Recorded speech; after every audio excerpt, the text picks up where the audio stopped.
1 year after a whistleblower claimed that breathalyzers used by DC police were not producing accurate results, the program is still in trouble. And Paul, you learned today that the police union says cases are being dismissed or thrown out as a result of this.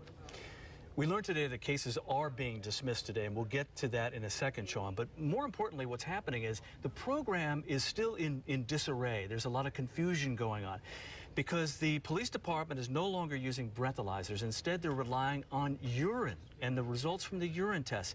But we also learned today from defense attorneys that those results are not being introduced in court. The alcohol testing program in the District of Columbia has been operating in a state of confusion since last February, when a whistleblower claimed the machines that test a driver's blood alcohol content were not returning accurate results and hadn't been since 2008. Then in December, Fox 5 reported the same whistleblower, Ilmar Pagel, told the D.C. Attorney General's office the results were actually questionable all the way back to the year 2000. So in an effort to take dangerous drivers off the streets, officers were told to take samples from a new breathalyzer as well as urine.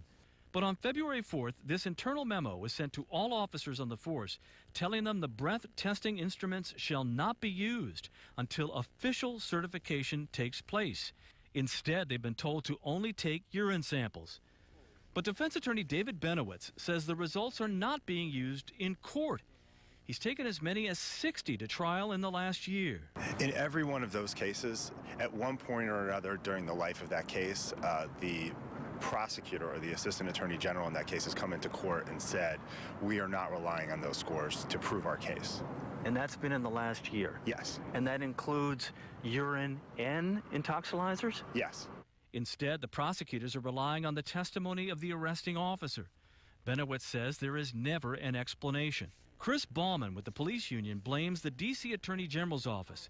He's asking the Inspector General and the D.C. City Council to conduct an investigation. Our impaired driving enforcement mechanism right now is crippled because of the mistakes made by the Office of the Attorney General and the fact that instead of coming forward and laying everything out in the open and fixing what we need to fix, we've decided to play defense and hide. MPD's internal memo says the urine samples must be witnessed by an officer of the same gender as the person from whom the sample is being taken. It's then sent to the medical examiner's office for testing. A spokesperson for the medical examiner's office declined to comment on any aspect of the testing or its procedures. Sean, in the last several hours, we've learned and documented from online court records that there were as many as 15 DUI cases that have been thrown out of court in just the last week. We also learned that 8 more were thrown out of court today. We contacted the D.C. Attorney General's office today for comment, but they've not gotten back to us, and there is no explanation as to why these cases are being thrown out of court. Paul, this is really troubling. At this point, what are D.C. police saying about their alcohol program? They're defending their program at this point in saying that the urine results work because they are getting results, is what they're saying. They're saying, though, that the breathalyzer program is still a work in progress. They're trying to put a best practices into place, and they're aggressively working at it, but it's not been put into place. And until they do that, they're not going to use the breathalyzers.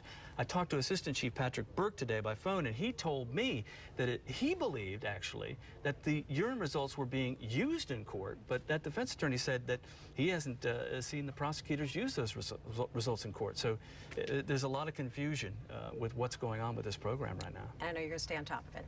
I will. All right, Paul Wagner, thank you.